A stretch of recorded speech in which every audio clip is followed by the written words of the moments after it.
12 board exams आ गए हैं, लेकिन अभी भी डर लग रहा है, अभी भी डर लग रहा है भी केमिस्ट्री की रिएक्शंस याद नहीं हो रही, न्यूमेरिकल क्वेश्चन सॉल्व करने आते तो क्वेश्चन सॉल्व नहीं हो रहे हैं, सिर्फ टेंशन ही टेंशन, यही नहीं समझ आता पहले क्या पढ़ना है बाद में क्या पढ़ना है।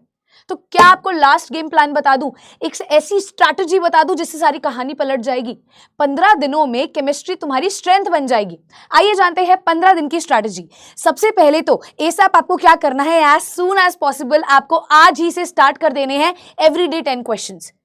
सोच करके देखिए, ये जो 15 दिन है, अगर आप हर दिन 10 सवाल करते हैं, और वो भी 10 सवाल कहां से, वो 10 सवाल एनसीईआरटी से, NCERT in-text, NCERT examples, NCERT exemplar, तो आपको कॉन्फिडेंस तो बूस्टअप होगा ही होगा, साथ ही साथ एक स्केलेटन मिल जाएगा भी यार पेपर में ऐसे सवाल आते हैं, पेपर में इसी को मोल्ड करके, इसी को फ्रेम करके, इसी की लैंग्वेज चेंज करके आपसे क्वेश्चंस पूछे जाते हैं। एंड व्हेन यू नो, आप कॉन्सेप्ट पढ़ लेते हो और कॉन्सेप्ट के बाद क्वेश्चंस लगाते हो ना, तभी असली गेम होती है, तभी असली एनालिसिस होता है, और तभी समझ आता है भी हमारा कॉन्सेप्ट स्ट्रांग है या नहीं। अब आप कहोगे मैम जिसका कॉन्सेप्ट वीक है वो क्या करे, तो मैं आपको बताने जा रही हूं भी यार 15 दिनों को आप कैसे डिवाइड कर सकते हो। एक चीज तो आपने गांठ मान ली भी यार हर दिन हमें 10 सवाल लगाने हैं। अब वो 10 सवाल हमें कहां से लगाने हैं वो भी मैंने आपको बता दिया। अब मैं बताने जा रही हूं भी यार केमिस्ट्री में जिस हिसाब से फिजिकल, आईयूसी, एनओसी डिवाइडेड है, हमें कैसे प्रिपरेशन करनी है ताकि हम इन क्वेश्चंस के साथ साथ उनको भी दिमाग में लेकर के चले और बाकी सब्जेक्ट्स को भी साथ साथ कवर करते चले। मतलब इक्वल इंपॉर्टेंस हमें हर सब्जेक्ट को भी देनी है। तो देखिएगा, आप अपने 15 डेज को डिवाइड कर सकते हैं 3 सेगमेंट्स में। सबसे पहले तो डे 1 से डे 5 आप करेंगे फिजिकल केमिस्ट्री। अब देखिए, फिजिकल केमिस्ट्री के 3 चैप्टर्स हैं। अगर आप पर डे एक चैप्टर की रिवीजन भी करते हैं, यानी कि आप कंटेंट प्रिपेयर करते हैं, तो आप विजेता सीरीज से प्रिपेयर कर सकते हैं, उसको 1.5x स्पीड या 2x स्पीड पर सुन सकते हैं। कॉन्सेप्ट रिवाइज हो गया, रिवाइज होने के बाद प्रीवियस ईयर क्वेश्चन उठाओ, क्योंकि एनसीईआरटी के इंटेक्स्ट, एग्जाम्पलर और एग्जाम्पल्स तो आप यहां से कर लोगे, पर प्रीवियस ईयर क्वेश्चंस आप इन दिनों में करोगे।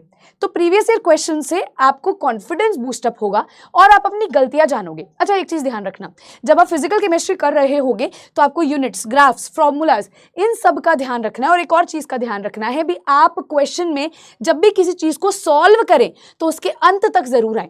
कई बार बच्चा सोचता है यार इसमें ये फॉर्मूला लगेगा, चलो अगले क्वेश्चन पे, इसमें ये फॉर्मूला लगेगा, चलो अगले क्वेश्चन पे। ये नहीं करना, जब तक आप उसे खुद से नहीं करेंगे पेपर में आपसे अटेम्प्ट नहीं होगा।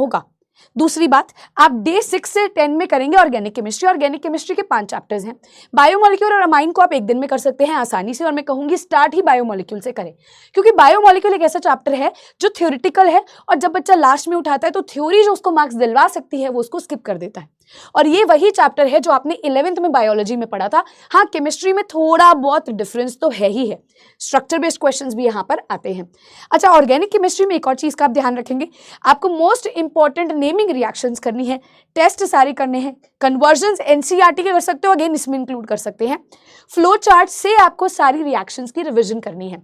रिवीजन करने का सिंपल सा तरीका, आंखें बंद नहीं करनी है, आपको एक खाली पेपर लेना है और आपको जो रिएक्शन याद नहीं हो रही है उस रिएक्शन से रिलेटेड जो भी चीजें याद आ रही है उसको लिखना शुरू करना है, क्रॉस चेक करना है, इससे चीजें याद हो जाती हैं। आगे चलते हैं, डे 11 से 13 में आप करेंगे IUC, inorganic chemistry. Inorganic chemistry के आपके पास 2 चैप्टर्स हैं, आसानी से आप अपने 2 चैप्टर्स इन दिनों में कर सकते हैं, इंक्लूडिंग प्रीवियस ईयर क्वेश्चंस। अब रहे बात हमारे पास 2 दिन, यानी कि 14th day and 15th day, तो हम करेंगे इस दिन जी सैंपल पेपर। एक तरह से हमारे फाइनल एग्जामिनेशन से पहले ये जो सैंपल पेपर हम सॉल्व करेंगे उसी तरीके से सॉल्व करेंगे जैसे हमारे बोर्ड एग्जाम्स में आता है, ताकि मैम इतनी देरी हमें बैठना है और उसी टाइम पीरियड के हमें सॉल्व करना है, ताकि हमें ये पता चल सके भी यार क्या हम उतने समय में पूरा पेपर अटेम्प्ट कर भी पा रहे हैं या नहीं। क्योंकि बेटा पता है आपको, जो टॉपर होता है ना उसको लिखना सब आता है, उसे पता सब होता है, पर कई बारी पेपर में हम टाइम को कैलकुलेट नहीं कर पाते, टाइम को मैनेज नहीं कर पाते और पेपर छूट जाता है। तो हमें 14th day and 15th day एक बारी खुद से किसी भी एक सैंपल पेपर को अटेम्प्ट करना है, खुद से टाइम पीरियड के अंदर। तो ये हो गए जी आपके 15 दिन की स्ट्रैटेजी। एक चीज और ध्यान रखिएगा, ये डेली क्वेश्चंस आपको करने ही करने हैं। क्यों करने हैं? Because NCERT is the boss, NCERT he boss है, एनसीईआरटी ही डिसाइडिंग फैक्टर है तुम्हारे एग्जामिनेशन का। कोई भी सवाल आपका एनसीईआरटी से बाहर का नहीं आता, एनसीईआरटी के अंदर से ही आता है, भले फिर वो रीजनिंग क्वेश्चन हो, भले फिर वो स्ट्रक्चर बेस्ड क्वेश्चन हो, भले फिर वो रिएक्शन हो या न्यूमेरिकल हो। तो जितनी ज्यादा आप इन चीजों की प्रैक्टिस करेंगे और प्रीवियस ईयर करेंगे, this is more than enough. जाते जाते एक बात आपको जरूर कहना चाहूंगी, आपकी एक कंडीशन है ये सारी चीजें तभी एप्लीकेबल हो पाएंगी जब आप रैंडम पढ़ाई को बंद करेंगे। रैंडम पढ़ाई मतलब डर लग रहा है तो ये कर लेते हैं, डर लग रहा है तो वो कर लेते हैं, ऐसा कर लेते हैं, वैसा कर लेते हैं। रैंडम पढ़ाई को बंद कर दीजिए, स्मार्ट वर्क कीजिए और एनसीईआरटी को फॉलो कीजिए। उसके बाद सब कुछ परफेक्ट करने का प्रेशर नहीं लेना है। बहुत सारे बच्चों को लगता है आज दिन में मैं ये पढ़ लूंगा। बेटा, आप जो भी प्लान करते हैं पर डे, एटलीस्ट उसका 70 से 80% भी करते हो तो then you are going on a right path. हमें 100 में से 100% कभी नहीं मिल सकती। इतना परफेक्ट कोई इंसान नहीं होता। आपके स्केड्यूल के अकॉर्डिंगली अगर आप 70-80% कर पा रहे हो, that means you are going on a right path. तो इतना प्रेशराइज नहीं करना खुद को। दूसरा, नींद प्रॉपर लेनी है।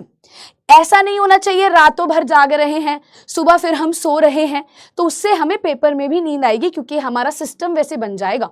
और एक और चीज, सिर्फ देखना ही नहीं है, लिखना भी है। सिर्फ देखकर पढ़ना नहीं है, लिख लिख कर हर रिएक्शन को, हर क्वेश्चन, न्यूमेरिकल क्वेश्चन को एंड तक सॉल्व करना है। तब जाकर के आप इन 15 दिनों में बन सकते हैं टॉपर। तब जाकर के इन 15 दिनों में आप ला सकते हैं full marks in chemistry. I hope so ये 15 डेज की स्ट्रैटेजी आपके लिए काम लाएगी। And take care of yourself. All the best for your examination. Bye bye.